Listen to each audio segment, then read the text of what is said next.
Did you ever hear of the word Excalibur? Yes, correct. It's the branded shirt that you know. But actually, Excalibur is the name of a magical sword owned by King Arthur. Now, who was this King Arthur? He was a wise and noble king who ruled for many years in his kingdom, Camelot. And his knights of the Round Table, that we later came to know as the Round Table Conference at Britain, and during the colonial period, is that round table of King Arthur and his knights.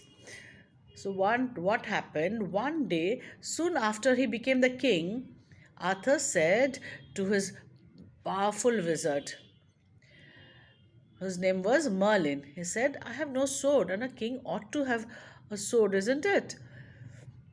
So the Merlin said to him very mysteriously that there is a magical sword in a lake nearby, and if you can get it, it will be yours.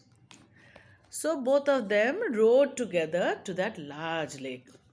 In the middle of the lake, Arthur saw an arm dressed in silk rise out of the water with carrying a beautiful gleaming sword in it.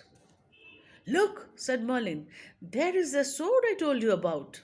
Suddenly, they saw a lovely and beautiful maiden walking towards them by the lake. That is the lady of the lake, said Merlin. Talk politely and gently to her, then she will give you the sword. The maiden came nearer and Arthur greeted her.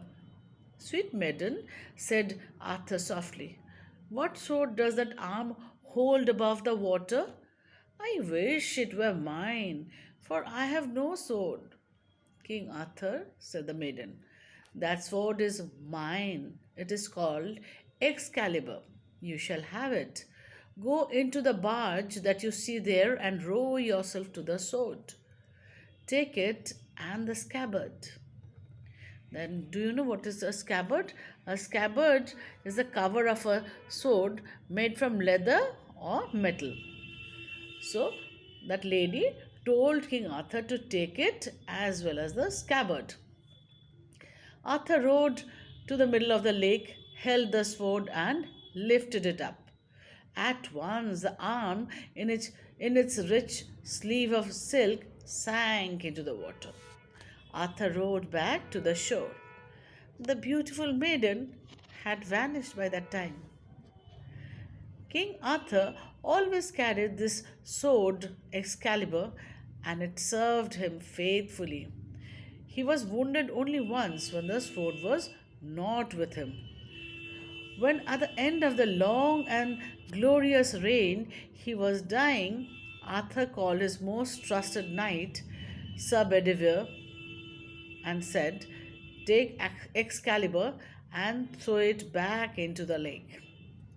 But Sir Bedivere did not want to part the sword from the sword.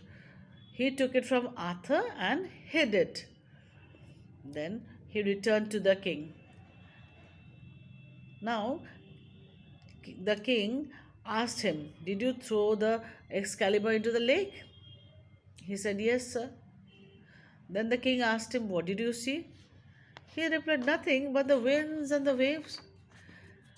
Then King Arthur knew that Bedivere was lying. He sent him to the lake again. And again Sir Bedivere lied to the king. This time King Arthur grew very angry. He said, throw it in at once. I am your king and I command you. Finally, King Bedivere took the beautiful sword and went to the lake. He held the sword by the hilt and then threw it as far as he could out into the water. To his astonishment, an arm came out of the water. The hand grasped Excalibur, waved it around 3 times, and vanished. Sir Bedivere hurried back to the king and told him what he had seen. And the king knew that Bedivere was telling the truth this time. He also knew that it was time for him to leave the world. He asked Sir Bedivere to help him to the waterside. There was a barge waiting in it, and there were three ladies dressed in black inside the barge.